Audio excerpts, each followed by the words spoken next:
I've got a very exciting announcement for you. That is the Healing Power of Energy Retreat held at Cuixmala in Mexico is on for January 30th through February 6, 2021. It's a 7-night transformative retreat fusing ancient healing wisdom with advanced modern technology. It'll be led by Dr. Rashid Buttar, Dr. Jerry Rivera DiGenio, and Robert Slovak. And I'll be there live streaming, recording, covering the whole thing. I look forward to you joining me. If you want to get more information, get your tickets, go to lukestory.com/events. That's lukestory.com/events for the Healing Power of Energy Retreat at Cuixmala in Mexico. I'm Luke Story.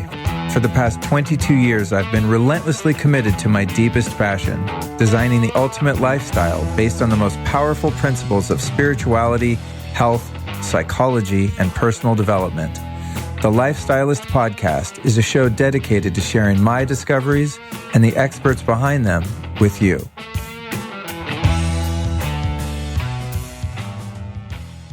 You, my friends, are about to listen to a special bonus rebroadcast episode of my recent appearance as a guest on the Wellness Force podcast with my friend and former guest on this show, Mr. Josh Trent. Before we jump into this episode, I want to invite you to our regularly programmed show this Tuesday with none other than Dr. Rashid Buttar. It's called COVID Tyranny Exposed, Fighting for Medical Truth and Freedom. And that, my friends, is a show you don't want to miss. Here's what I talk about in this interview as the interviewee with my friend Josh Trent. My decision to participate in plant medicine ceremonies and why it was so challenging for me to make that decision.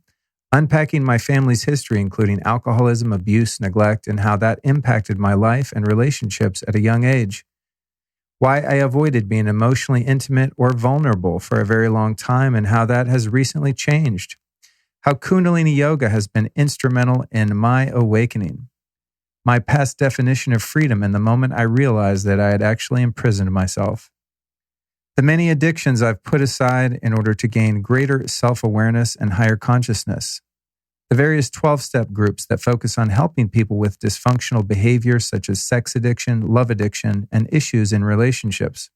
How I was shown in a number of different plant medicine ceremonies that I am now done repeating my old childhood patterns. What I'm currently doing to avoid falling back into those old patterns. The challenges he and my fiancée Allison are still going through and working on to build a stronger relationship. How I've heightened my awareness of negative thought and speaking patterns to improve my relationships, unpacking the ego and why it's actually a vital part of who we are as human beings. The healthy boundaries I set for myself when I was ready to start dating again. The relationship I had with my mom and dad as a kid and how that perpetuated various behavior patterns throughout my life. Why it's so important to have a conscious pathway to attend a plant medicine ceremony. Why it's a beautiful and important thing for men to cry and express their emotions. The great relationship advice my father gave me and what it's been like for me to be in a long-term relationship. Why it's so important to take a new relationship slowly and consciously instead of going all in and becoming obsessed about it. My experience participating in several peyote ceremonies with my partner and how that impacted us as a couple early on in the relationship. How my past fears of commitment came up in said peyote ceremonies. How my plans for navigating relationships and boundaries have shifted over the years. Exploring intuitive awareness as to when and whether or not we should open our hearts or protect ourselves. Why being too serious all the time is harmful to our well-being and our life's journey. The importance of not approaching current events with fear. Exploring the nature of our current reality and what is actually happening beneath the surface in our society. So this is a really deep episode, as you can tell. It's also really fun. Josh is an amazing interviewer. He brought things out in me that I never thought I would talk about publicly, quite frankly. Kind of put me on the spot. He's really good, but I just rolled with it and I thought, you know what? The vulnerability is bound to help someone who's struggling or has struggled with some of the things that I've managed to overcome over the years. So it's with great joy that I share this very deep and intimate conversation with you, and I hope it serves your highest good. And again, don't forget to tune in on Tuesday with Dr. Rashid Buttar, where we talk about the ongoing COVID tyranny issue. Thanks for listening. See you on Tuesday.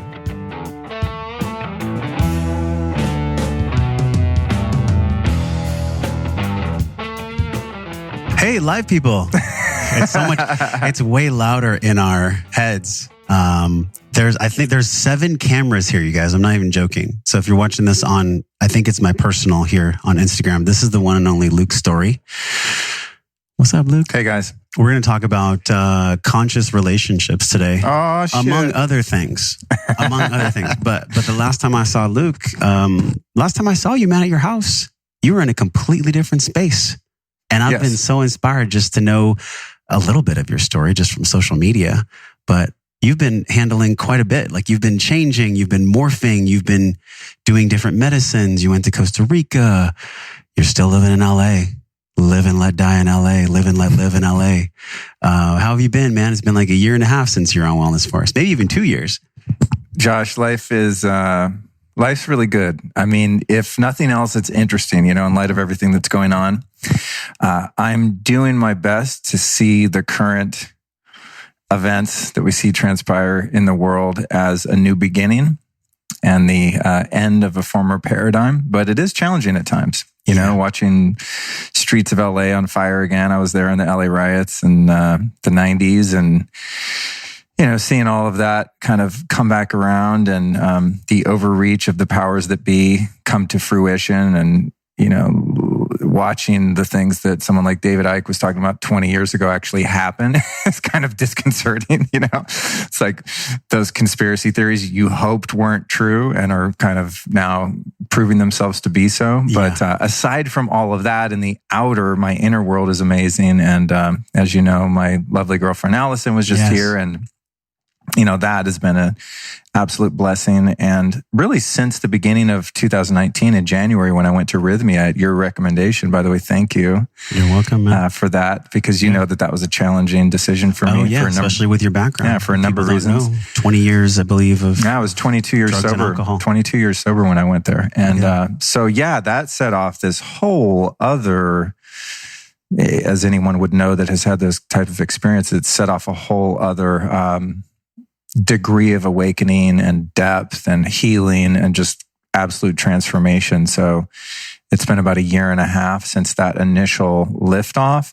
And so while all areas of my inner world and as a result, outer world have been up-leveling and improving, there's the contrast of what's going on in the world at large. So it's an interesting time. But it's great, dude. It's great. It's a great time to be alive. I remember the last time I was at your house, we were doing biohacking. And at the time you were in a different relationship and there were some books on the wall and one of them was crooked. And I was like, oh, there's some nice books up there. I think you even had Hawkins' book up on the counter or something. And you're like, yeah, I got in a fight with my lady today. And I don't, it was a crazy morning. And I'd like to contrast what's transpired, dude. So you're in a totally different relationship. Now you're in really what I can see and feel just from meeting this woman, a very deeply loving, conscious relationship. What was it like transitioning from that to where you are now? How much time was there? Were you in the relationship when you met Allison? She's a rock star shaman. Right? Yeah. Allison Charles. No, I don't do things like that. Definitely, space in between. My journey with relationships, man, has been wild. And I think I have to just give context of backing up a little bit and say that, like many of us, I never learned how to do it, And so I was recently actually interviewing not interviewing, but because it wasn't being recorded, although I hope it someday will be. But I was just talking to my mom about our family lineage going back on her side. I interviewed my dad on camera just for posterity, which maybe someday I'll put out as a podcast episode. A couple years ago about his whole side of the family. And just going back, there's just so much alcoholism and dysfunction and abuse, neglect, abandonment. And that's kind of the world that I chose to come in as a incarnated being. And so observing the primary care givers that were adults as a kid, I didn't learn about healthy relationships at all. And then left home when I was 14 and pretty much didn't go back. And so set out in the world to try to, meet whatever needs I had. And it's really interesting actually to observe how, and we know this from the basics of pop psychology, that you're going to marry your mom or you're going to marry your dad, right? That dynamic. And I heard that and had seen glimpses of that. But in the past couple of years, I've really seen how that is so true, and that when you have traumatic experiences with your primary relationships, at least in my case, for sure, those definitely tend to play out and repeat themselves. And so you meet someone and it feels like it's so right. And it's not necessarily that it's so right, it's that it's so familiar. Mm-hmm. And there's a part of me that recognizes that dynamic. And so I went through most of my adult life and adolescence avoiding intimacy and closeness and vulnerability because of things that happened when I was a kid that caused me to feel sort of entrapped by relationships and by women specifically. So I was like the perpetual unavailable guy, and I had a few girlfriends here and there, but I just would never allow myself to really open my heart. I didn't know how to do that because I didn't know how to do it for myself. But did you recognize yourself looking back as more of like an avoidant tendency? 100%. Yeah. And I didn't even know these terms or any of this stuff, but essentially to make a long story as short as I can and bring it up to speed, it's that, I was very love avoidant coupled with, I don't know if I was ever a bona fide sex addict per se, because it didn't really like control my life or ruin my life. When I think about being addicted to something as I was to drugs, I mean, that's all there was. It just eclipsed anything and everything else in terms of my hierarchy of values. And I don't know that sex ever really did that, but I think I had a lot of sex as a means by which to avoid love and intimacy, if that makes sense, Yeah, it does. Not really getting too close to one person, not wanting to be monogamous, reading Sex at Dawn, thinking everyone's supposed to be poly, like all these different phases, But what happened for me was a few years ago, and no offense to anyone that's like reading those books and, the ethical slut. There's a bunch of those books that are like, we're supposed to fuck everyone all the time. There's a book called The Ethical Slut? Yeah. Okay. Yeah, it's a good book. Right. And for some people's path, that might be, I mean, you were, our friend Aubrey experimented with that for a long time. And I think for some time had some success. He's now monogamous. Now he's married. Is he really? Oh, I didn't know he got married. Yeah. Good for him. Yeah. So anyway, so what happened was, I'm drugs and alcohol these years, total train wreck mess, trying to cope and medicate, my trauma. And then I got sober when I was 26 and then attempted to stumble my way through a few relationships because that's kind of what you're supposed to do when you get sober. You kind of get your shit together and, nest up, and tried that and had a pretty miserable time and made a lot of mistakes and probably hurt a few people and was hurt by a few people. Fast forward to, maybe into my 20 years of sobriety, and I had been practicing kundalini yoga in a very committed way for many years and really opening up the chakras, which sounds like some bullshit you read in like yoga journal. Right. But it actually happened to me. There's some truth there. It happened to me. And so what happened was, as I started to be, continue to be avoidant and just kind of have casual relationships, and I would say most of the time doing so quite honestly and transparently, because that was part of my sobriety is, you don't hurt people and manipulate people and lie and be a dick. You do your best to be less selfish than you once were. And so in those endeavors, there was a lot overtly stated that like, hey, I'm the unavailable guy that you hang out with on the side while you're looking for a husband who wants to settle down with you. I mean, I would literally say that, probably even on the first date in a number of occasions. What happened though is as I started to do more inner work and more awakening and get more in touch with myself, and especially doing that kundalini yoga, is that the second chakra could no longer be disconnected from the fourth. Is the fourth your heart? I always get the numbers mixed up. So. Root, sacral. Yeah. Anyway, it doesn't matter the numbers. Yes, anyway, 3 or 4. My private parts started to become intimately connected to my heart center, and so I would attempt to have relationships that were more shallow and based on physicality and fun and freedom and all of that. And then what I started to find was this value that I had held on to so tightly, my perceived sense of freedom that like, I want to go where I want, when I want, be with who I want, whenever, all this kind of thing. I started to realize that I had actually imprisoned myself and that my interpretation of and version of freedom was actually very confining because I wasn't able to fully express my heart. And so, and that real vulnerability where that sweetness of human connection really exists. And so I stumbled into a couple of relationships with the intention of having more of a physical experience. And then my heart got involved because I could no longer disconnect those two. I became too conscious, in other words, to have an unconscious relationship. And had a couple that were very challenging emotionally, and that were, in hindsight, although there was authentic caring and lovingness inherent to those relationships, there was a lot of trauma bonding going on where I was reenacting systems and programming and patterns developed in childhood through my early bonding relationships. Yeah. And it probably felt just as lucrative as anything else, or just almost addictive in a way. Oh, like, incredibly trauma addictive. bonding can be like, oh, that's the thrill that I've been looking for. But really, it's like you want somebody to feel at home with. Yeah, exactly. Right? Isn't that really what we're all looking for? Yeah. But the exciting thing's so fun because it's like, oh, it's a new person. We're going to do all these new things together. They kind of like trigger me like my mom or my dad does.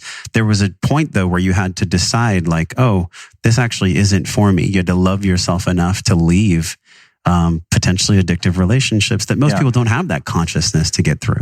Yeah. And, like any big paramount shifts and transformations that I've had in my life, and I'm not being self-deprecating, but just honestly, they've not been instigated out of virtue. They've been instigated out of abject pain and hitting a wall that's like, I can't do this anymore. I would have never quit doing drugs if it was still serving me. Drugs are awesome, especially if you're someone with a lot of unresolved trauma. You take heroin, it's amazing at killing pain. However, the side effects of that particular coping mechanism are horrific and will fucking kill you. Don't do heroin, kids. Yeah. And so, in like measure, going in and out of relationships where, I'm just experiencing insomnia, nausea, digestive problems. I mean, just my nervous system is just broken from unresolved earlier issues that are being re-triggered and re-manifesting and compounded on by seeking out unconsciously those same dynamics. So with me, it got to a point where I was just like, I'm opting out. I'm a hard out. I quit porn.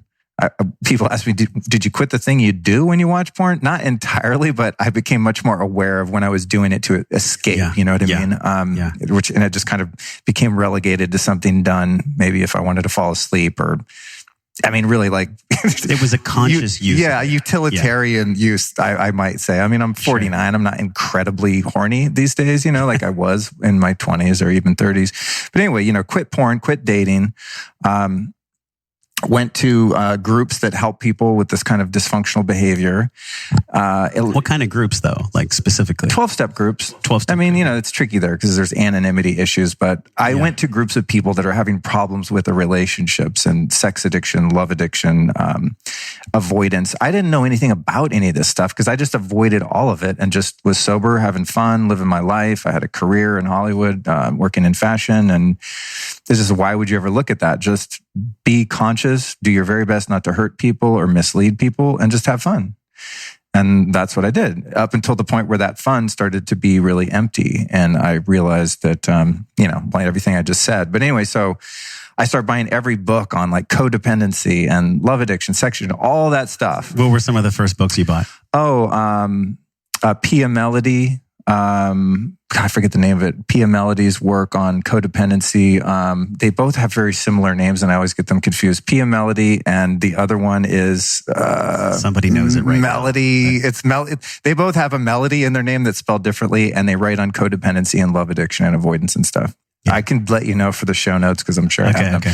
Yeah. But anyway, I just started devouring every podcast about dysfunctional relationships, addictive relationships, because I'm like, dude, why is this so difficult? I have my shit together pretty well in most areas of my life, yet here I go repeating these patterns. And even if it's not the same exact pattern, it's inevitably going to be one that matches one of those early dynamics.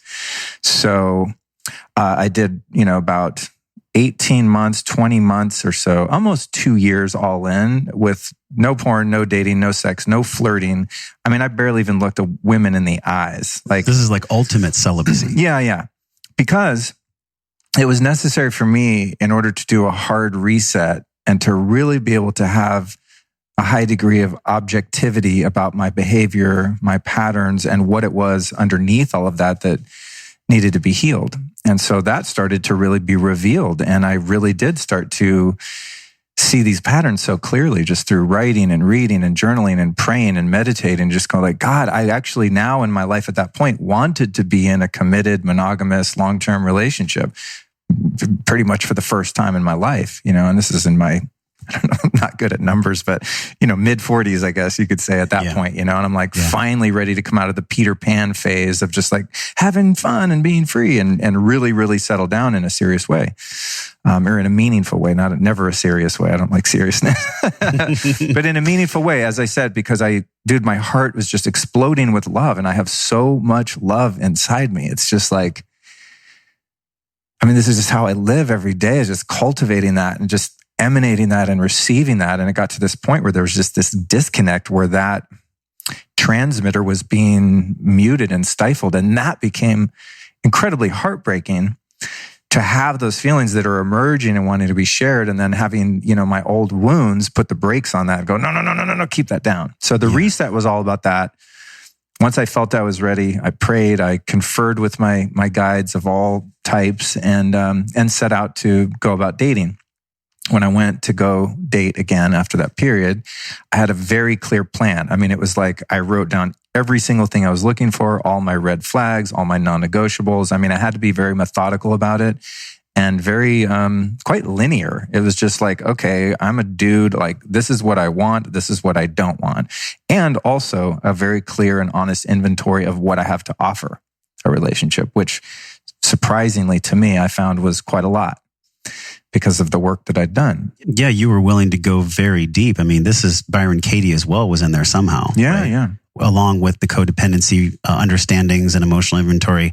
For me, it just hits me in the heart because this is about a few days ago, I was talking with Carrie Michelle and I was like, wow, it's been an entire year since I've viewed pornography. And that was a 25-year addiction. Yeah. So hearing that from you and just having more conscious men talk about this, it's so healing. And honestly, it just takes a load off my back just to be able to talk about the truth. Yeah. Because really, what is pornography? It's the same exact kind of temporary medicine that people are craving, which is like a calming of the nervous system. But really, overworking, pornography, shopping addiction, any kind of addiction, like a disconnection from self, from who you were. For me, it was I was just, how am I going to do it all? That was what I was running from. How am I going to have a successful business and a relationship and a podcast? And how am I going to hold all the space? That was just eating me alive. So I was having podcasts about being a great conscious man. And then I'd be watching porn. So it's what the fuck? Yeah. There was a total misalignment of who I was. Yeah. There was a point though where I actually went to a ceremony and I got so affected by that ceremony. It was the space was not held properly, that I had to go and get cleared and healed from Paul Chek, from my mentor. And he was like, yeah, if I had to describe it, you have a crocodile, a black entity on your body. And so he cleared it. And I realized a month later, wow, I picked that up during the ceremony. And it was a beautiful gift because entities can't live unless there's space for them to be in. So there was something within me that needed to be healed. And I think about that. The reason I'm sharing this is because for you, man, you had so many years of not wanting to get down in there. What really your heart was wanting. Was it that you didn't feel worthy? Was it that you didn't even know what that was? There was something in there that wanted love, but then there was something else that was mashing it down. What was that fight, that duality? Well, I think it's my misunderstanding of the principle of freedom. And that I thought freedom was not having to commit to another person. It's so ridiculous sounding now to even voice that out loud. Because now freedom to me is with my, oh God.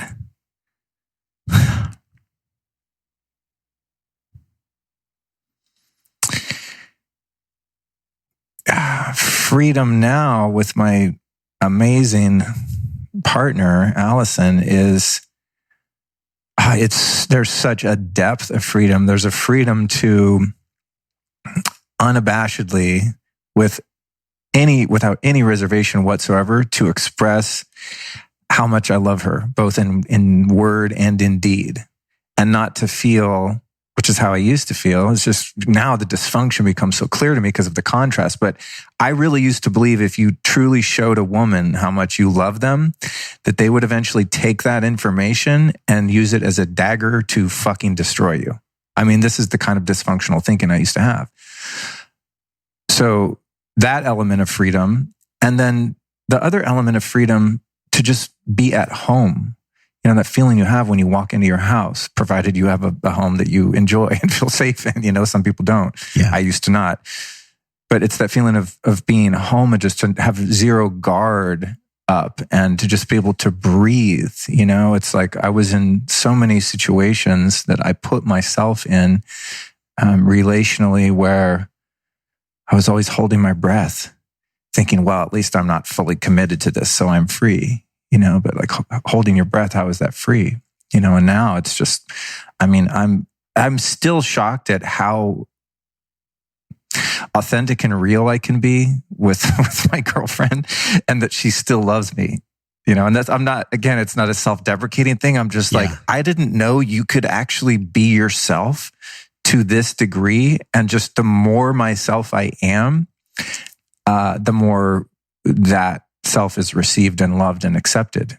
And I'm also have the capacity to do that as well, which is ever growing, you know? So it's like, I think that the restriction that I was putting on myself was just a protective mechanism, man. Cause I was just hurt so much when I was a kid. And then I made like a lifelong career out of hurting myself even more. And I was just hell-bent on self-destruction. And then once I escaped that, then it was, you know, about trying to cobble together a new version of myself when I got sober. And as you indicated, all of these other sub-addictions and sub-coping mechanisms that, you know, you're not doing drugs and drinking, but the shopping and the sex and racking up debt and smoking cigarettes and just dysfunctional relationships and all of that stuff that one can use to evade that depth of feeling and felt sense of being. And now it's like, I mean, I still have my little quirks and habits, don't get me wrong. I've not ascended, you know, the human experience, but in terms of the context of relationships, I was shown in a number of different medicine ceremonies that while I'm sure there's still a lot left to learn in relating to another, but the lessons of repeating the childhood patterns are done. Those are done. This just feels so freeing. I can just like feel it on you. So being the brave motherfucker that I am, you know, I was willing to just keep getting back in the ring. Yeah. And I'm so grateful that God gave me that courage and stamina and tenacity rather than just reverting back into further avoidance of intimacy because of the fear. Like each time I hurt myself in a relationship, or in some cases was hurt by other, they're probably one and the same. I took some time, integrated those lessons in whatever ways were necessary. In many cases in the past couple of years, it's been through medicine, and then came out and went, okay, got it. Lesson learned. I'm now done with that pattern. I don't have to marry my mommy or marry my daddy or marry my abusers anymore. There's a new experience. And so the lessons in my relationship now, rather than being based on repeating those patterns and having them hurt enough where I'm willing to examine them and then erase those patterns and build new ones, it's now just all new pattern. It's like, how intimate can I be? How selfless can I be? How considerate can I be? How much can I open my heart?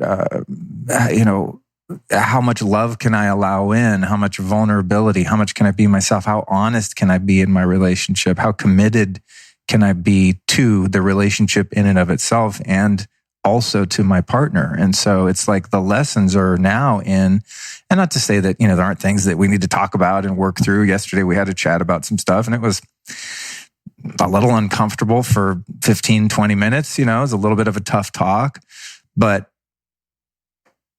here's the thing. There's so much here, dude. There's so much to unpack. Here's the thing. I'm just letting you go because I'm like, man, I know. I'm not that great at being interviewed. I'll be honest, because I never leave room for more questions because there's so much I want to get out. And I don't know if that's a bad thing, but it's a good thing. I'll corral you in. But I'll be able to put a bow on it. Here's the thing though, Josh, is that in order for me to be receptive to the kind of partner that I have now, it was really necessary for me to delve into my sense of self-worth and my sense of deserving and capacity, maturity, my level of consciousness to be able to deserve someone who can have an uncomfortable conversation like we had without any blame, guilt, recrimination. It's like how I exist in my world on a good day, which is most of the time, is in a position of witness, observing the phenomenon of my thoughts and feelings. And when my thoughts go like, really? You had to put a cell tower right there in front of someone's house? Fuck you, AT&T. Or really? A sign to wear a mask on the beach? You idiots, viruses don't live in the sun. You know, these are the kind of thoughts that come up in... Put on your mask when you walk to the table. When you sit at the table, you can take your mask off. The ludicrous, ridiculous nature of reality as we know it now in so many ways. I'm training myself and have been for a long time to watch for that negativity and to watch for that spin on something, to find it wrong and to call it wrong. And then for my ego to be like, I'm right. So coming from this place of living life as a prayer, life as a meditation, to where as I witness these things in myself, most of the time I'm able to have some agency over them because of that awareness, right? Being now in relationship with someone that's also been doing that for as long as I have, and does it for herself, by herself, that when we come together and form this union, now the bond and the communication is on that level where it's like such a higher level. Two observers going, oh, wow, when you said that, it really triggered this thing in me and I'm observing that. Will you observe this with me and acknowledge this within me? Yes, honey, tell me what that's like. I'm right here. I'm breathing with you. I am in your face. I'm leaning in.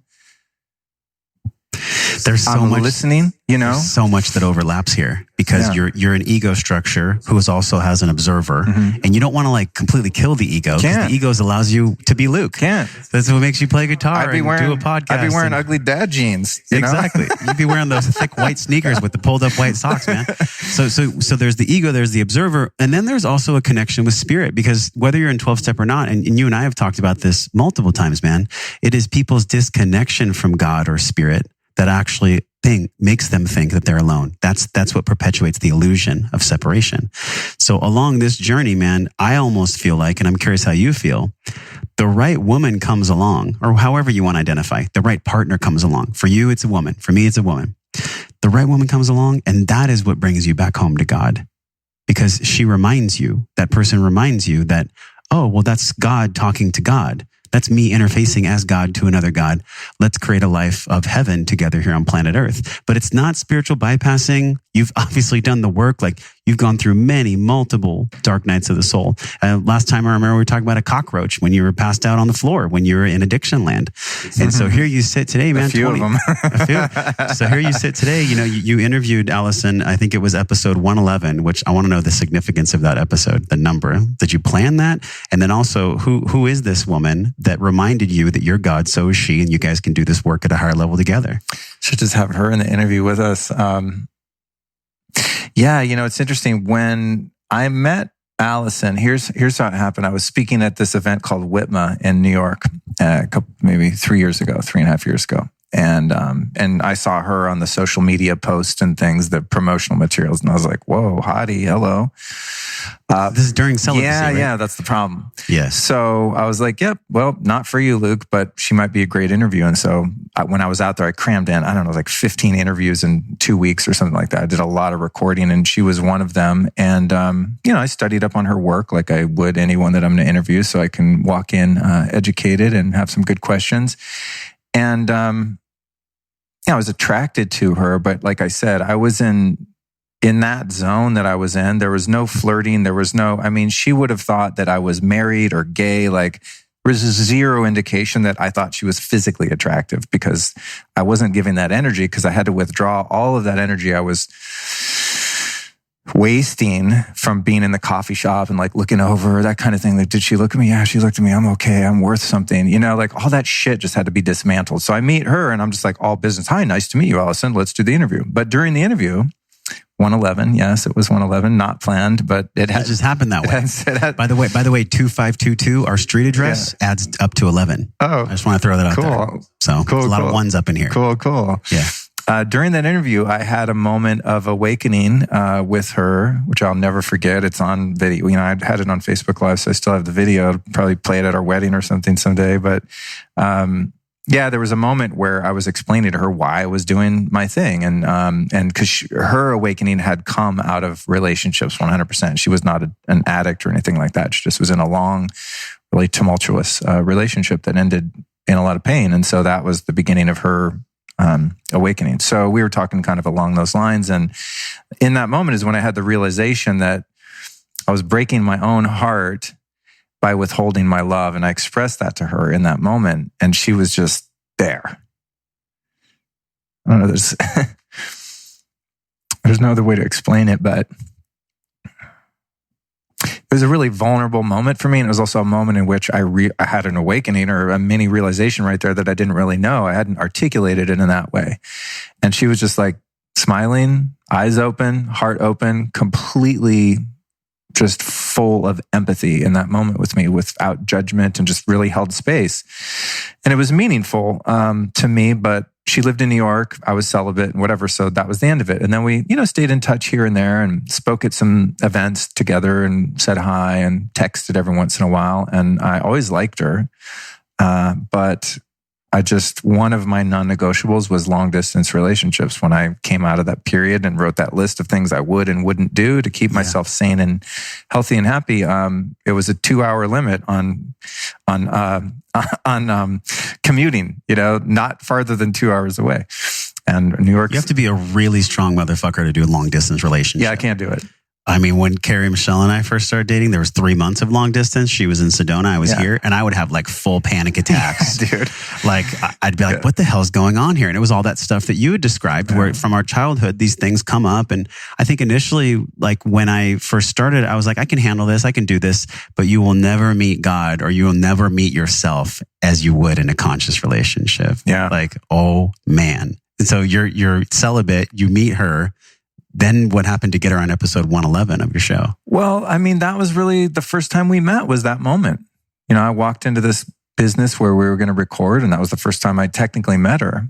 I had that interview, and then that was it. And a couple of years go by, I continue on my path of, the celibacy and doing work on myself and stuff. And then when I was ready to date, I started dating and dated someone else for a number of months. And so, she was just off radar, friend zone. I'm really good about that these days, My boundaries are really, really important to me for myself and for the people that I'm with. And so there was just, no energizing of that during that relationship. And then for a number of different reasons, eventually that relationship, we decided to part ways. And I thought, honestly, I would take quite a while off. It was pretty difficult for me because I had, come out of the cave and emerged and really did my best to make something work. And that it didn't work out was really, really difficult. And I thought, I'm going to take a long time, maybe not a couple of years, but definitely like I need to just get into myself and also not just get back out there and like, well, that didn't work out next. So I went to Soltara in Costa Rica, and a lot of the introspection and inner work I did was about like, okay, so what happened this time, Luke? What did you do? Not in a self-blaming way, but a self-responsibility way. What did you contribute to this that caused it not to be viable long-term, and I discovered a lot about myself, and more of those patterns emerged. And what did the medicine show you about the pattern? What was the key pattern? Well, it's honestly, it's difficult to say. It's difficult to describe without, while respecting the privacy of people involved. So I don't know how much I can go into on that just out of respect. But I think generally speaking, it's just, there were a lot of patterns that had to do with my mom when I was a kid, and a dynamic there that perpetuated itself in a few different shades. And in that situation in Soltara, I think I realized that there was a bit of a pattern in the relationship with my dad when I was a kid. And so, just more patterns. So those were projecting into the relationship, but you were unconscious of that until you went to a different state, which is why the conscious use, and I do say damn conscious, because I've been scorched in ceremonies that take me a year to get over, legitimately. So it's very important that people have a conscious pathway to do medicine. So on a high level, and I know you can't get too deep into it, but for the people like with us here, because there's been some moments where like, I've just been so happy to be alive, man. You're reminding me like, oh yeah, crying is good. Emotions are good. And it's a beautiful feeling, like, especially coming from the narrative where I came from, which was like East County, La Mesa, throw some dirt on it, get back out there. Don't be a pussy. How many women did you sleep with? How much beer did you drink? And what's your car look like? Like that was basically it, man. And so it's one way to live. having this conversation with you, like there was some really potent medicine that you got. And maybe just go as deep as you can with respect to these people. Here's what I found at Soltara. I guess I could say it like this, was that there was still a lot more work to be done on loving myself and on having standards for myself in terms of how I treat other people and how I allow myself to be treated.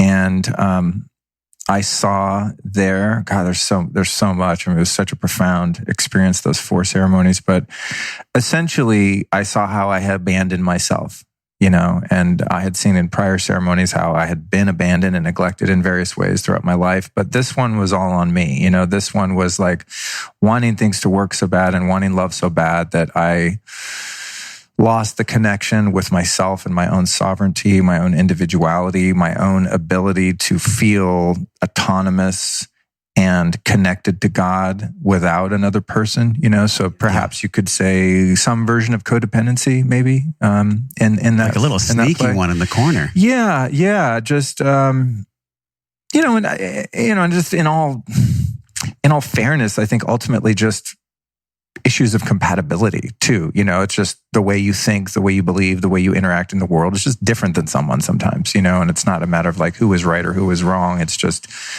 you're just different. You just do things differently. You see things differently. And at some point those things converge and you realize like, oh yeah, no, this is not going to work, but on a deeper level, I think the lesson was really about just really getting connected to my heart, man, and just really going in there and just having a really high standard in terms of how I treat myself and up-leveling that standard where I just refuse to accept anything less than absolute respect and love for myself. And as I started to embody that, came out of that relationship, and I don't know how many, few months went by.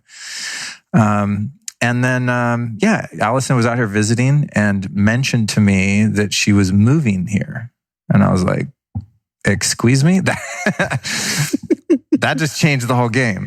Or maybe she had texted me like, yeah, I'm coming to LA because I'm going to be moving there. I was like, oh shit. Like, was not expecting that because she was total friend zone. Like when I finally did express to her that I was interested in her, I mean, she turned like white as a ghost. She was like, what? Because I had been so friend zone with her, for the reasons that I described earlier. But anyway, I went to coffee with her after I was, very cleanly and out of that relationship and had done a lot of work on myself. And I just said, hey, listen, I just want to be straight up with you. I've always been really attracted to you. I've never asked you out because you lived in New York. If you're moving out here, I want to take you out. And she was just like, what? I'll never forget that moment. That takes balls. It was a full switch up. She was just like, who is this dude? Because I mean, it's just like I said, I'm just that way. I don't flirt. It's like I'm either into you and I'm going to just be like, hey, I'm into you, or I'm not. And then we're friend zone or whatever, it's not my steez to like feed off that, like, ooh, or, I don't like ambiguity and subtlety. I like just directness, And man, so, this is what your dad talked about. He's like, when you really find the right person, and your dad went through the gauntlet as you've shared. Like he had, I think, 2 relationships, right? Yeah. Maybe even he's on his 3rd now, but this is the one. Third and final. Yeah. He told you, he said, when you really find the right person, all the whole like push pull and the addictive nature of like the thrill, it like settles, and you really just turn into someone that makes you feel like you're coming home all the time. And when I heard that, I was like, God, that's finally how I feel. Yeah. Like, man, I think in the past I was addicted to like the thrill of trying to get the woman or trying to just honestly conquer, like divide and conquer, this old school masculine mindset. Like, some extreme patriarchy was in my system. I'll just say that. Like, did you feel like that was there for you too at some point? Well, I don't know if I would frame it like that, because I think, ultimately masculinity is a lot about courage. When I think about the valor and honor of the masculine, I think of a soldier, and I don't know that I would ever arrive at that level of courage in my life. My courage is like, can I open my heart? Not on the battlefield. It's the battlefield of life. I guess they both require a certain degree of courage. So I don't want to put myself in the category of a soldier, but in the soldier of life, I think true masculinity is having the space that you can hold, where you can access all of the energies within your being, from the most feminine to the most stoic, still masculine, to be able to have that fire within you, but have the space to be aware of that fire. And so I think, honestly, when I was less mature, I was probably much more in my feminine, thinking I was being like a badass man. I don't let no one get close to me, this kind of shit, which was actually very infantile and immature. And in a mature masculine energy, there's room for all of the energies, because there's someone holding space for that. That's like, no, I got this. I can cry in an interview, no problem. I don't know, I'm going to sit here and bawl all day because I have a masculine objective, that we have a time frame. There's topics you want to cover. There's structure, There's order. But within that structure and order is where freedom is. And that's the great paradox, isn't it? That true liberation comes out of discipline, that comes out of structure. And so that's the way that I look at it. What happened that's really interesting is that it gets so fucking witchy in here. Okay, so I start dating a homegirl, and because I had just, finished a relationship, and I had really high hopes that it would have worked out differently, and however, it did not. How long was that one? Oh, I think about 9 months. Okay. And before I entered into that one, I came out of the cave the first time. I had all my list of things, like, this is the shit I do. This is the shit I don't do. This is what, these are my red flags. These are non-negotiables. This is what I bring to the table. I had this all in a very concrete plan or a map, and I followed it to a T in terms of, not having casual sex and getting to know someone first and doing things basically 90 degrees from how I ever did them in my whole life. And I pretty much did that. But I still it didn't ultimately turn out in the way that I had hoped it would, And so after that, there was another hard reset, and like, okay, back to my plan. How am I going to do things this time? And that plan was like, definitely when you meet someone you like take your time, date a few people. Yeah. Don't be sexually intimate with any of them. Don't see them too much. Don't obsessively text. Don't be crazy. Just slow your roll, be conscious, look at their heart, not their tits, like really observe their character, their morals, their values. Like, that's what you want. I got the formula intellectually. I understood that. Although it was new. But what was so funny about Allison is when we first met, I liked her, but I wasn't like, oh, she's the one, because I've done that before and that didn't work out. So I was like, cool, she's one. And as I meet others, I will date them and see what clicks. Yeah. But we go on a date or two, and it was lovely, and I really liked her. But still, I want to go slow. I have this whole like construct to keep myself safe, because I don't want to get my goddamn heart broken again, and I definitely don't want to hurt anyone else's heart. Probably want to hurt someone else's heart even less so than my own, because I know I can survive. I'll deal, but I don't want to leave wreckage in my wake. I want to be conscious, and so anyway, man. Long story short, she comes out. We hang out a bit, having a good time. She's a little, I think, I don't know if she likes me talking about this, but I think she was a little bit put off by how reserved I was, and just so old school, like not. You feel like you were being extra stoic? Not really making moves, just going real slow. And she's like, hello, what, like, it's 2000, like it's 2020, Anyway, she goes back to New York, and she's back there doing her thing, getting ready to move out here to California. And I mentioned to her that I got invited to a peyote ceremony. And she's like, oh, that's my medicine. That's my shit, And I'd never done it. I was always curious and wanted to do some research on it. And so she said, well, who are you sitting with? And I mentioned the shaman that I was going to be sitting with. She's like, those are my people. I was like, oh, well, you want to come out here? So she came out. We go to 6 ceremonies in the course of a month or something. And in the first one, which was 2 nights in an disclosed location with undisclosed people, I'm thinking this is just like our second or third date, and we're going to go our separate ways and continue on with our life and maybe date some other people and whatever. And I'm going to take it super slow. I really like her, but I don't want to just rush into it, especially right after, pretty soon if you're getting out of another relationship. So in these ceremonies, there's all kinds of things that happen for couples that are very bonding and very sacred in their tradition. And I don't know those traditions, and she does. And I'm kind of like just going with the flow. There's, like couples things going on in the ceremony. It's going on all night. And peyote is, for me, like a really, really challenging medicine. Like that's a whole other podcast, but it's really difficult for me for a number of reasons. Mainly just because I don't feel shit except sick. I'm just like feel stone cold sober, bored with a sore back. That's what peyote is like for me, unlike some of the other medicines. But anyway, these ceremonies take place and I'm kind of going along with it. But I start having these old fears of commitment fears, and like it's going too fast. Like they're doing coupley stuff with us and the flower bath and like sacred marriage kind of stuff on the medicine. And I mean, it's a powerful experience, even though I'm not feeling the medicine in the sense that I would feel ayahuasca or psilocybin. Yeah, it's very powerful visual too. I don't really have that. For me, the peyote is just like, I don't know what it is. Anyway. Yeah. So all this shit's happening. That's sending these messages to her that are like, oh shit, he's like, it's kind of stepping up. But then I would step back because I was like, oh, this is too fast. Because I'm trying to go with, here's what happened. It's really hard to explain, and I probably get the details wrong. You interview her and she would tell you a completely different story. But the crux of it is this. I had this very linear, logical framework to keep myself and other people safe. Going to these peyote ceremonies, all that's just fucking thrown out the window. Completely dismantled. Yeah. God, the medicine, the shaman, the fire, all step in and show her that I was not available for that experience with her. And I'm like, of course I'm not. This is new. I have to go slow or this is going to be painful.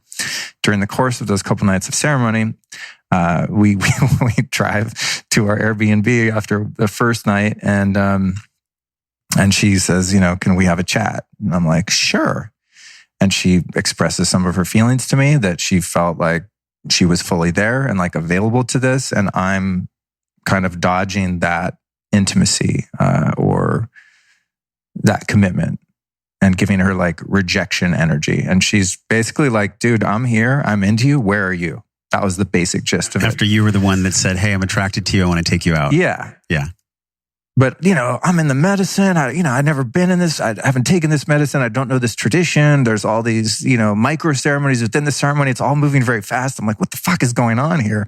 And she's like, dude, we just did this sacred thing together. Like, where are you? Not in a dick way at all. Just like being honest with her feelings. She's kind of like, dude, it's feeling off to me. Where are you with this? And it was in that moment, dude, I'll never forget it. It was the moment where I had to go like, listen, like, I don't know what's going on with you, but like, I have a plan. I'm following my plan. This is too fast for my plan. So let's just slow our roll. And that was like the defining moment right there. And I remember I leaned into her, like physically leaned in, and I just said, okay, tell me more. And I just listened. And there was this moment of surrender in my heart that was just like, okay, Luke, this is not the plan, but this is a new plan.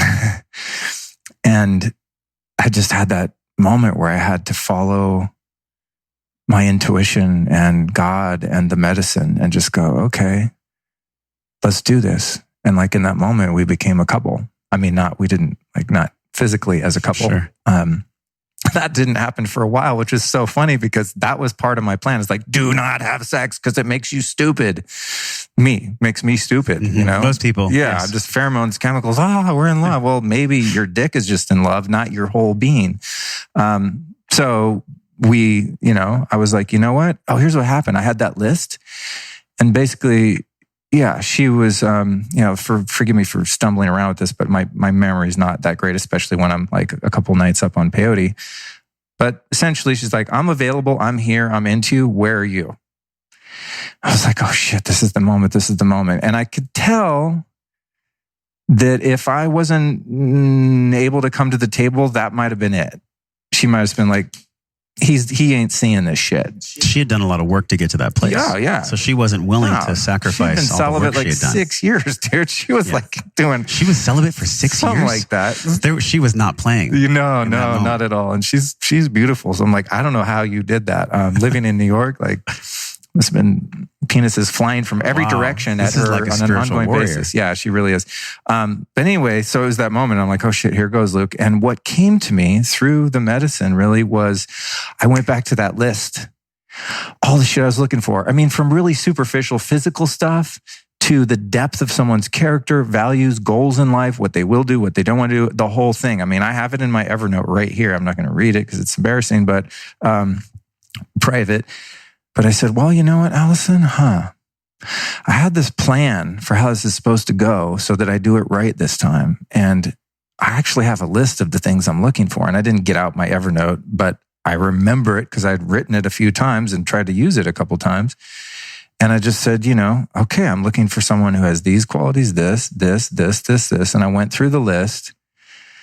And 98% or so of everything on that list, from the most superficial to the depth of someone's being, she's sitting right in front of me. Mm. I mean, that just gave me a chill. Yeah. So you didn't even need the list. Well, I did in a sense because it was a guide, but then there was a certain point where that logical linear structure had to be abandoned in full faith and in full trust in her. And that what she was seeing with us was valid, and what she was seeing in me was valid, and trust in the medicine and that whole experience that it was safe to let go, that I had passed the lessons that required me to adhere to that strict format in order to achieve the desired result, which is a safe, emotionally healthy, bonded, mutually beneficial relationship in which two people can grow even higher into their potential. Wow, man. Let's just pause right there because I want to take a deep breath on that. Seeing what you went through since I first met you and the way you've shared this story, and even your ability to go 20 plus years of drugs, put that aside and know that you trust yourself to do plant medicine and how much courage this all takes. I mean, it makes the question go full force in my brain for you. And that is like, do you believe that in some way this story will be what other conscious men will emulate that want what you have, no matter what age they are? Like, will you be teaching this? Will you and Allison be teaching this to people? Because so many people are watching and listening and they're getting their gems. They're like, oh yeah, Luke reminds me of me, or, maybe I want this. Is this something that's going to be a curriculum? Because dude, leading from the heart and doing heart relation, there are so many tools that one must embody, not just study, like actually truly embody them to be able to have what you have and hold it well. Yeah. Yeah, I guess that's the difference between knowledge and wisdom, is like knowing about something or knowing to be in something, right? Yeah. Applied. This is the path of intelligence we talk about on Wellness Force. Yeah. We all gather, then we test and we apply and we get burned by the stove and we break up and we go through shit. Yeah.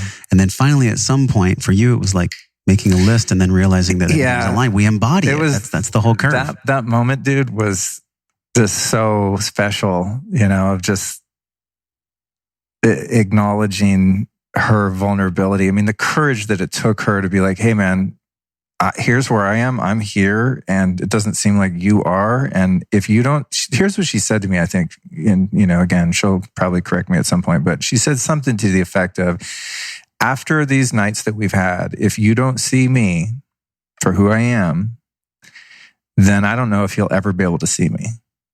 And that was the moment I was like, oh fuck, I got to make a decision right here. Because if I close down and be like, no, but my list, I have to turn. It could have been gone. It probably would have been gone. And she would have been like, he ain't ready. I'm here. She was telling me like, I'm available in every way if you want to move forward. And I'm like, but we've only been on 3 dates. Like logically, I'm like, this makes no sense. Does not compute. But then I went to my list and I'm like, well, you told God. I mean, I used to pray on that list, dog. Luke, you told God what you wanted. Dumbass, she's right there. Telling you she's right there with an open heart, open body, open mind, open spirit, ready to roll, and that was the thing. So to your question, we've done some teaching together. A couple Zoom classes and things like that. She has her own, we're on the same path, but she has her own medicine. She's a shaman. She doesn't have addiction in her story. She has a different story and therefore like a different path, but I very much honor and respect her way of doing things. She honors and respects my way. She puts up with all my biohacking bullshit like a champ, you know what I mean? Like red light in the morning. Yeah, I mean, it's ridiculous. And I acknowledge that. She just loves me for who I am. And now I'm smoking cigars. I got like re-addicted to nicotine. And she's like, I really don't like this, but it's your path. Like you're going to have to get through it. Like how long until you are able to overcome this, But anyway, we've talked about that. And I really think there's something there because we have both done a lot of work. But what's funny about it is that it's like, I'll think about, well, maybe we could put together a retreat together. And then I think, well, what would the curriculum be? And the curriculum really for us was just doing so much work individually, and because now like we don't have to like use imago therapy, communication, like we don't really use any tools that could be shared. They're just tools of life that we've both accumulated and applied. And those are just inherently at play in the relationship. Like I use all kinds of stuff I've learned from John Gray in my relationship with her, mainly just like shut your mouth, really compassionately listen and listen more than you think you possibly can. And make sure that she's really fully expressed verbally everything she needs to, like that tool alone. So I'm sure I have things, but they've just become integrated into kind of who I am and how I operate. So there's not like we followed this system and now we're living happily ever after. It's there's more no like PDF download. No, it's like we did our own shit. But when I say that to her, she's like, well, dude, that's what the teaching is like all the stuff that we each had to go through individually that brought us to the place where we do have a truly conscious relationship. Yeah, because I think about Hendrick's work or even Wineland, connecting the dots on all these different teachings. And I remember when I did the 10-day Vipassana, Goenka was like, yes, everything you learn here, take what resonates, leave the rest. Bruce Lee says the same thing. So out of all the stuff that you've pulled in and gathered, we also, you and I share an affinity for Hawkins, for letting go, which is that book saved me, man. Yeah. Like 3 years of podcasting, being single, like I would listen to that in the shower. And so one of the things that you've talked about and that I love the most, and I'd love for you to share this with people, is the emotional ladder. Like the frequency, the vibratory frequency of shame versus love. And then, the myriad of emotions in between that.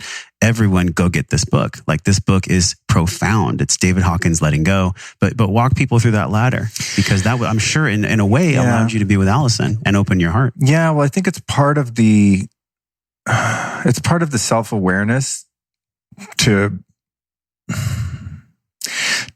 be able to observe where you are on that emotional scale or that scale of consciousness at any given moment, and to set your sights on the highest level, which in David Hawkins' particular scale of consciousness would be 1,000. That's like the maximum on the human level. That's when you're floating on a cliff. Yeah, then you with like a cape. Then you get into archangel, territory, and the Buddha, Jesus levels of 1,000 plus or whatever it is. It doesn't really, the numbers and all that don't matter. I think what was so valuable about that framework for me is how they, and I think I discovered this myself. I mean, I'm sure it was divine guidance, but his scale of consciousness almost directly relates to the 12 steps of Alcoholics Anonymous, which is really interesting. And that's a whole other thing. Yeah, you can put them side by side. And basically when you hit bottom, you're at shame and apathy. And then the minute it's a whole other thing. But anyway.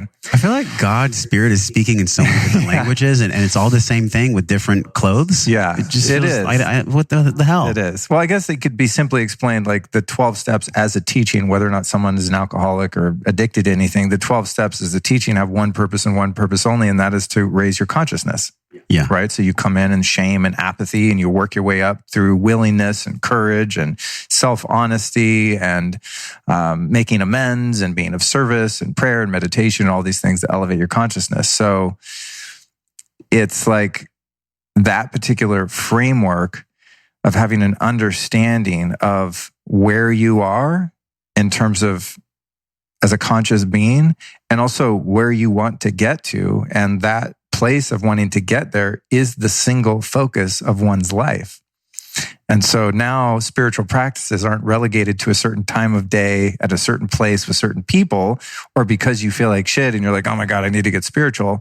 But you're really surrendering your life to that evolutionary path.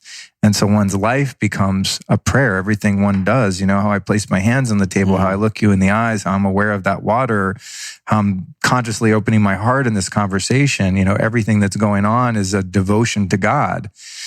And there's also a lot of fallibility and allowance for the fallibility when that's not what I'm doing also. When I'm judging the maskers or whatever for being illogical, then I'm out of that. And it's okay because there's an awareness that goes up, judgy boy, come back to reality, There's a difference though between judgment and discernment. I think judgment gets a bad rap. Like I can be discerning about whose energy fields I want to be around. True. So there's where does that exist on the scale? Because a lot of people right now are struggling. Like, should I judge or should I discern? Like, should I protect my heart? Should I open it? Like, where does that intuitive awareness come in on the scale? Well,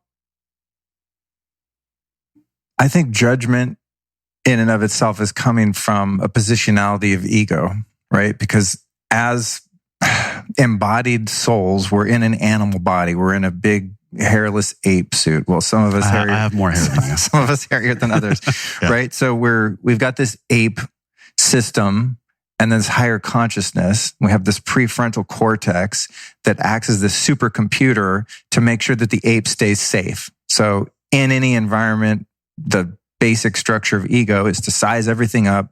Friend, foe, threat, benefit, etc. Can I eat that or is that poison? Am I bigger than this person? Can they hurt me? Can I hurt them? Can I mate with this one, not mate with that one? Everything's based on this sort of value judgment system. So when I walk on the beach and I'm like, look at all these idiots in broad daylight in their mask, then that ego identity of me feels like I'm smarter than them. The awareness of that comes for me in the acceptance that it's pointless to vilify or demonize that aspect of intellect, of ego that's doing the finger pointing and the judging. It's what it's wired to do. I have to walk into an environment and suss out if it's safe or not from that perspective. But with an awareness of that through meditation and plant medicines and all the ways, breath work, you all know the ways, you talk about them all the time on your show. Yes. Then one can walk on the beach. And I did this morning and I verbalized it, which is the next step of unconsciousness to Allison. I was like, look at these idiots with the mask, And she's like, yeah, what idiots? And I'm like, there we go, And it's like, so the difference to me in the pathology there is between judgment and observation. Judgment is saying, look at the people in their mask. They're wrong. I'm better than them. Observation is, that's interesting. A lot of people are really in a lot of fear right now and feel the need to wear that mask. And in that minor, yet at the same time,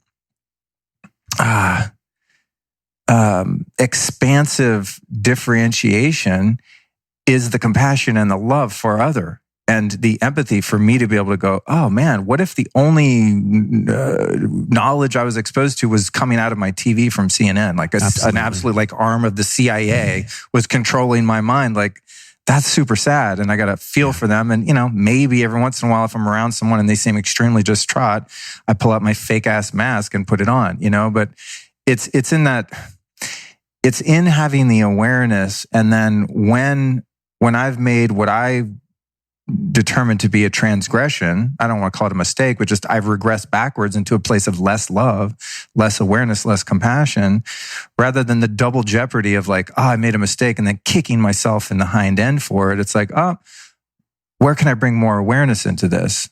And stay in the place of observation, observational curiosity rather than judgment. And it's just that fine line of they're wrong for doing that versus that's interesting that they're doing that. Well, I love that you talked about this. We're half beast, half spirit. You're a soul. You're Luke Story in a body, but your soul. This is the last time on planet Earth there'll never be another Luke Story. There'll never be another Allison or Josh or Colin or anyone. We are here. This is the only thing we get. And so I feel like what you're saying, and I'm curious to how you'd explain this. What we're really doing is we're either having a belief that something should be because love says so, or we're experiencing the deep contrast of what it feels like when we're judging and being in fear. So does it all relate? Is it that simple, dude? I'm not saying it's easy, but is it that simple that everything comes to either love or fear? Is it really that simple? I think it's as simple as love has no opposite. There's just the occurrence of a lack of love. When I look at Bill Gates or George Soros or any of these diabolical sociopaths. And that's not a judgment, it's an observation. That's an observation. See, that's discernment right there. That's my observation. No, you could say that's an opinion, but let's say I perceive someone, or even just looking historically, Lenin, Mao, Hitler, et cetera, you could look at them as, evil, or a serial killer, of note, that you would say they're evil, but it's not that there's darkness. It's just that there's a lack of light. So it's not that there's evil. There's just a lack of love. And so anytime I find myself in that place of contraction, it's not, I'm a bad person, I'm being mean, I'm being angry. It's not the presence of those negative lower base emotions. It's just that there's a lack of expression or acknowledgement of love within me. And when that's not there, what you're left with is the lower states. And that goes back to the Hawkins levels of consciousness. And so knowing, the other day I was just really stressed out. I'm reworking my whole business. I'm doing all this bullshit. We're learning Asana and fucking Slack and just all these apps and just the part of business that I hate. It makes me want to just go be broke somewhere and not have a business, right? Yeah. But I have a mission. I have Dharma. I recognize that. And there's a structure and a framework that has to support that Dharma, or else the Dharma stays at a certain level and is small. This is what Wineland talks about, where you kind of have to bleed for it. Yeah. So I found myself becoming really pissed off. And then I observed that I was going from this enraged state. I mean, this is just me in my office or whatever, just frustrated with stupid apps and a computer freezing and whatever, the little wheel of death on your Apple, that rainbow wheel. I know that well. They should make it a skull and crossbones. And I observed myself go from rage down to this kind of apathy. It was just and it's just in a moment, thank God, because I used to live here all the time, but I sunk down to apathy. And it was maybe I shouldn't even be alive, man. Maybe I should just be dead. Why even do this? I'm starting to have thoughts like that. And I didn't think back, well, Luke, think about the David Hawkins scale of consciousness. It's just integrated, but I am aware ooh, no. Apathy is lower than shame. Apathy is where you're ashamed and you're angry and you don't give a fuck. You know what I mean? So if I can bring myself up to just feeling guilty and ashamed, that's a good start. And once I'm there, it's much easier to get up to being angry about my situation. And look at how much more powerful anger is than the despair. Absolutely. It's way up further on the ladder. And out of anger, I can breed courage. And out of courage, I can find willingness. And out of willingness, I can find acceptance, and on and on and on. And I'm working my way up. And this is going, this is a 30-second process of no. Come back up.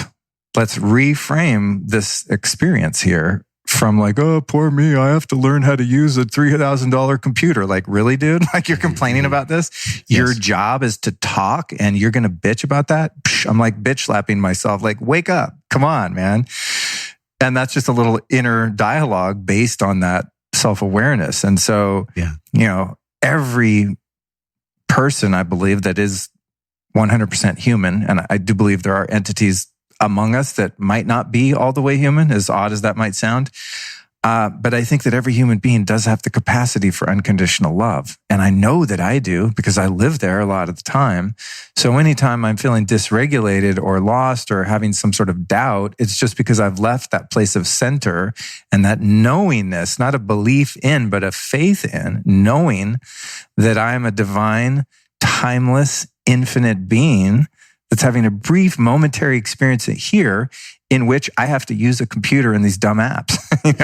So it's scaling back up the purview, the altitude of my point of view out of the myopic me and my problems and frustrations and why won't things work? It's no, zoom out,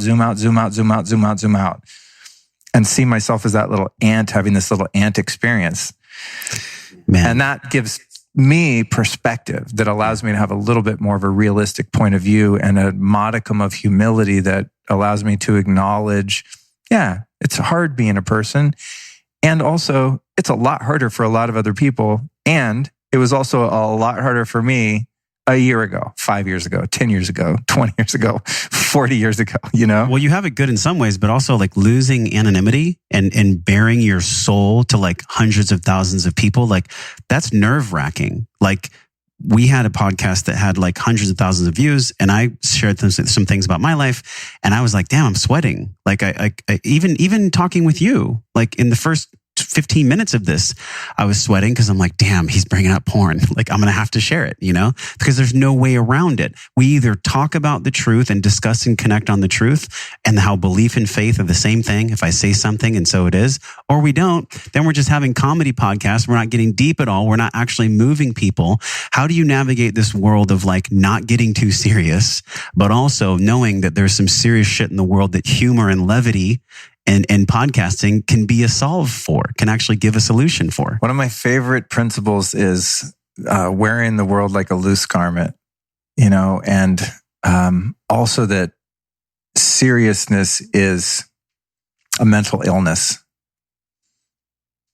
And so I find myself, I had this experience this morning. I was walking through the hotel down the road here, and I see the mask signs everywhere, and then I walk in, and poor girl, working cocktail waitress or server of some kind, she has the full on like Star Wars space helmet thing, and I'm just like, I could be like, this is so ridiculous. Like, what the hell? The Illuminati is trying to kill us all. And, that might be true, but it's just in that moment, I'm just like, this is so hilarious. This is all so dumb. It's just hilarious.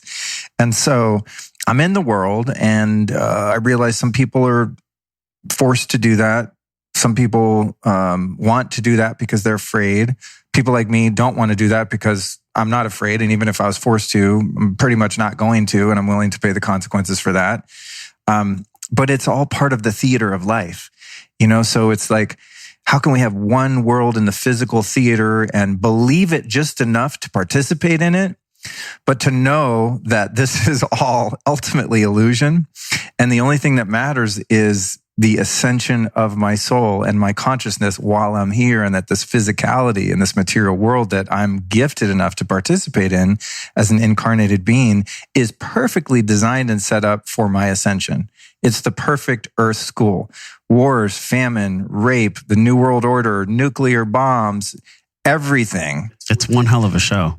Everything here is a gift for me to have options from the lowest of low vibrations to the highest of godly angelic vibrations. And if there wasn't that contrast and that scale and that diversity, what a boring, pointless school it would be. Because we'd all be PhDs in kindergarten going, what are we doing here? This is too easy. Yeah. We'd want another world with higher we would want challenges.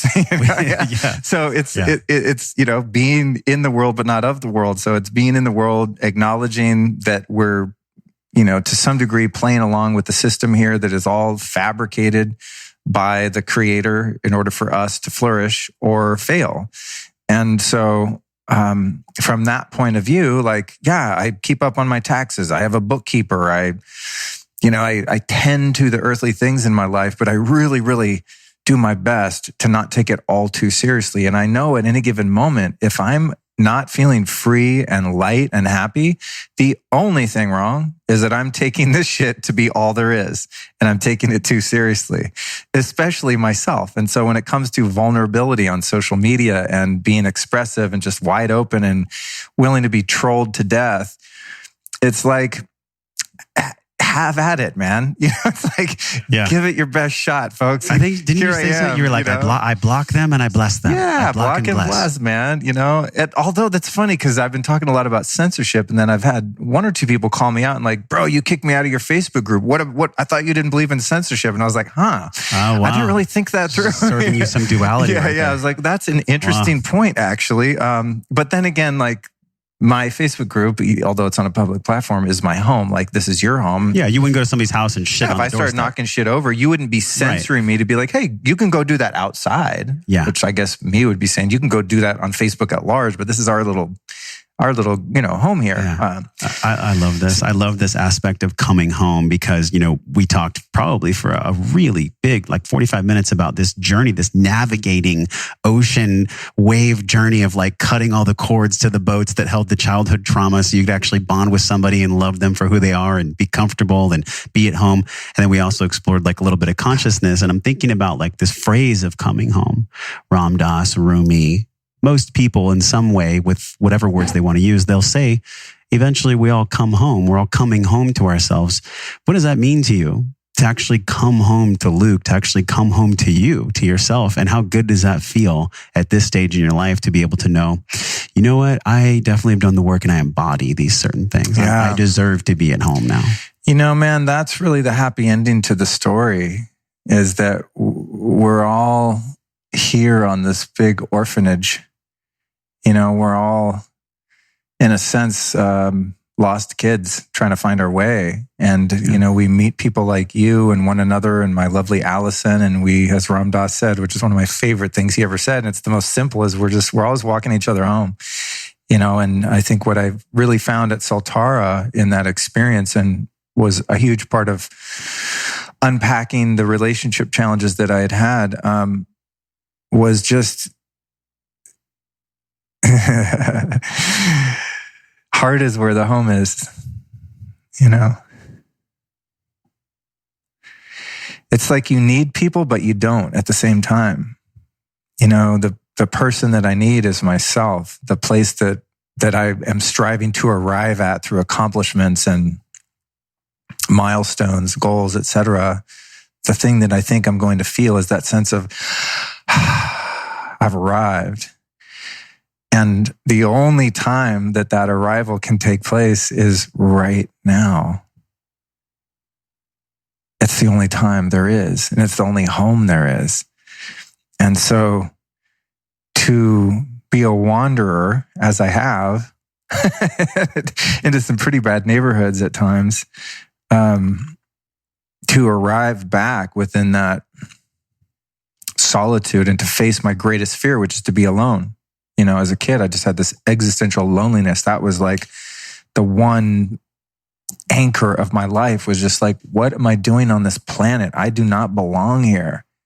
Somebody drop me off on the wrong planet. Please, I'm sending out a beacon, an SOS. Someone pick my ass up and get me out of here, which drugs and alcohol are a facsimile of that escape from this realm. Why? Because I was taking this realm to be all there is and taking this way too seriously. So in the journey, where I've gone is in this cosmic U-turn. It's like out all around the world, all these different people, all these different ways of playing with your biology and chemistry and other people and finding fulfillment and losing it and chasing it again. It's like that road just always leads right back within, right back to my heart. And anytime I feel astray and I start to feel that sense of being alone or being lost, that's the place that anchors me back in, is just in my heart. It's in my physical heart and in my energetic heart. It's here. This is like the base of my whole being here. And I have a sense that in the form of consciousness, when we do disembody, that energetic field is actually the core of what we take with us. And that's the vehicle by which our soul travels interdimensionally. Do you feel like that is a rad way to describe it? Do you feel like that is actually what karma unfolds as, whether we choose to actually come from that, relate to, and lead from that heart space or not? Because sometimes I'm like, why is there so much suffering in the world? What the hell's going on? I've definitely felt like, get me off this planet before. What the hell is money even? Like, why if nothing matters and everything matters at the same time, what the hell's the point of that?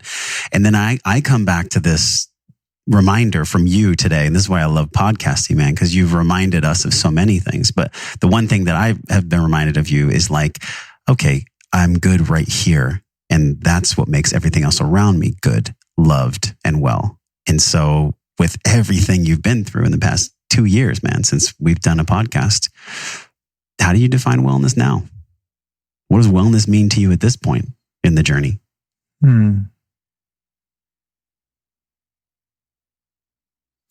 I think wellness is in the realization fundamentally of who and what you are.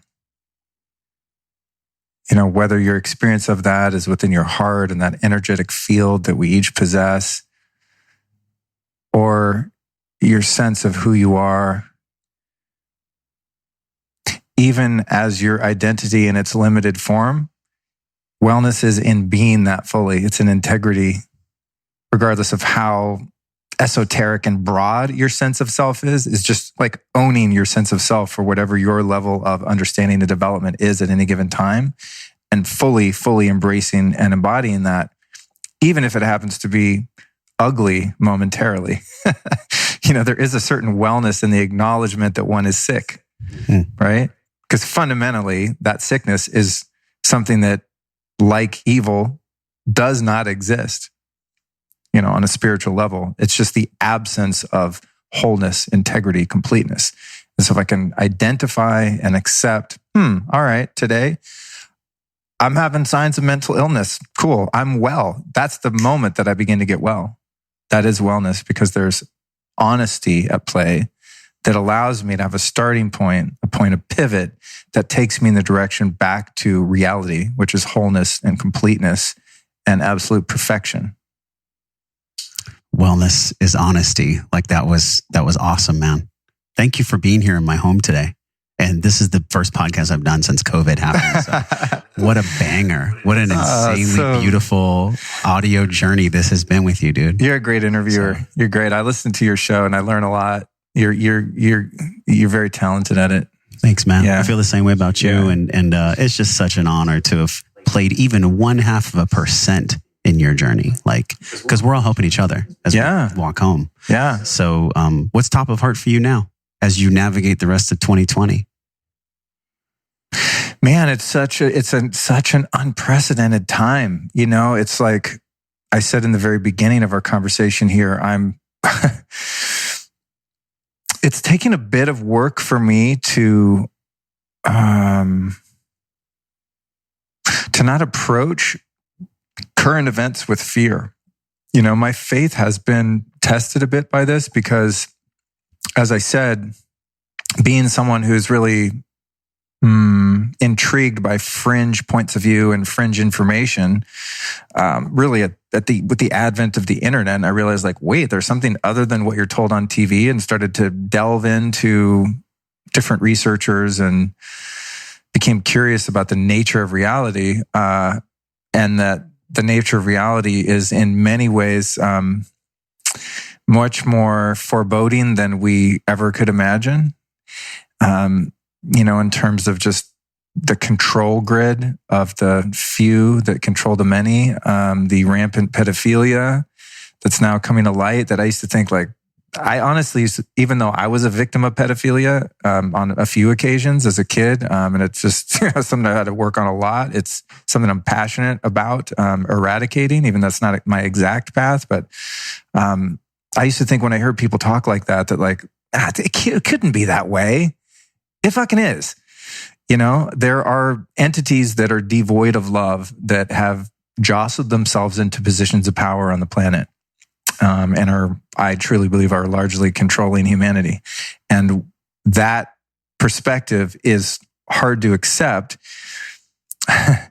unless I can truly embody what I was talking about earlier, that there is a plan. I'm not talking about the QAnon plan.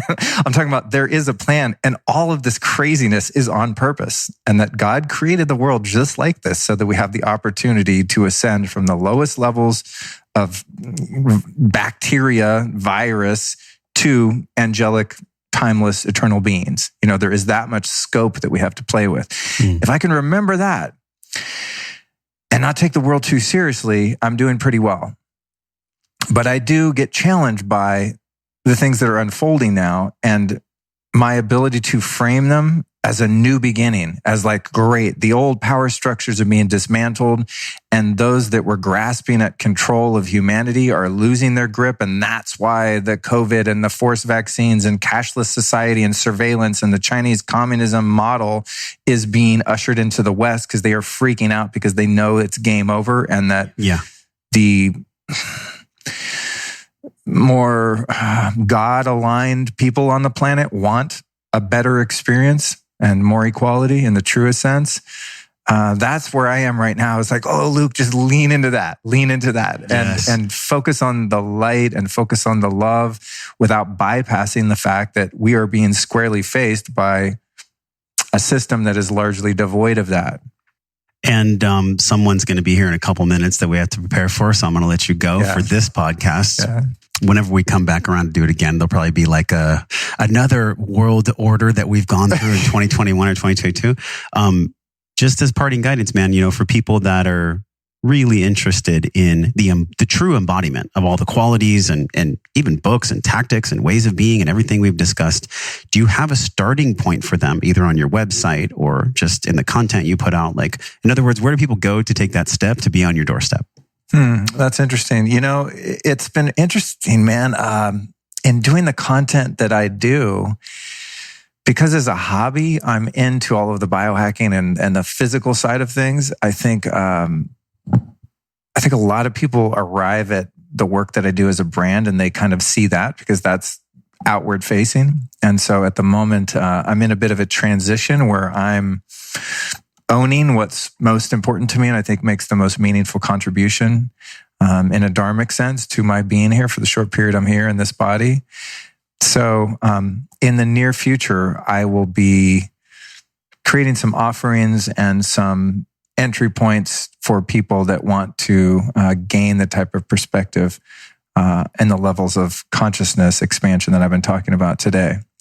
For right now, because my speaking events got canceled, because travel got canceled, I had some amazing content that I created around EMFs. So I just made an EMF course, an online course. It's only $149, which is like, sometimes I'm going, are you stupid? It could be $1,000, but it's like over 5 hours worth of content. Our friend Colin here shot the majority of it. Shout out to Labeled Media. I just thought if I'm going to do one starting course that's not really expensive and isn't like a huge life coaching program where I just give away all the goods, fundamentally, I think that in terms of people's health, it's really easy to find information on diets and what's right for your body. And it's everywhere. You can basically figure out how to eat organic, and if paleo or vegan or whatever works for you, cool. There's plenty of guidance out there. But in my view, non-native EMF exposure is the scourge of human health, and not only human health, of all biology on the planet. And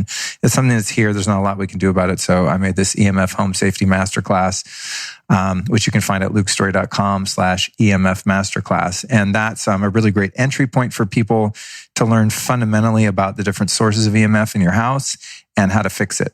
So it's, I feel good about it. It wasn't like the thing wasn't like, someday my first online course is going to be about EMF. It kind of happened. I was like, well, what would help people the most with the physical stuff, provided there's so much great information out there on diet and all that. And what's the best fitness program? I'm not that guy. I'm the guy that will geek the hell out on EMF, hardcore, and I will fix it in my own life because it's hurt me so much in my past. I've just had incredibly challenging experiences with EMFs, which was kind of the impetus for me to learn about it. And once I learned about it, I was like, oh my God, there's so many people out there getting hammered by this stuff and they have no idea why they're sick. And they're eating the right diet, they're doing the biohacking, they're doing all the things, and they still feel like shit. Why? Because they're getting fried. They're getting radiated. So everybody go check this course out. So that's my that's my only offering. But other than that, man, it's the Lifestylist podcast. It's you've been on the show, and that is where I think the real magic happens in terms of my content and what I have to share with the world, even though the vast majority of time there are shows with other guests. But I think I'm pretty good at picking people that can help uplift the vibration. Well, thank you for being you. Thanks, dude. I know people at the end of podcasts are always like, thanks for what you do in the world and blah, blah. I mean, that goes without saying. But what I'd like to thank you for is just thank you for being you and committing to this growth path and just being fucking courageous as you've done it. Because the world needs good men right now, man, more than ever. And I flash back to a moment I had with John Wineland, and he was like, well, we actually serve from where we're wounded. We serve from the wounded place, but the wound isn't who we are. It's just a reminder that we get to serve from that place. And I feel that from you. You are the walking embodiment of that. Yeah. So Luke Story, thanks for coming on the show, man. Thanks, brother. Yeah, it reminds me of one of my teachers. I used to get my heart broken all the time in so many ways. And he used to always say, Luke, a broken heart is an open heart. But yeah, thanks for having me on again, dude. Thanks, man. And until we see you guys again soon, I am wishing you so much love and wellness.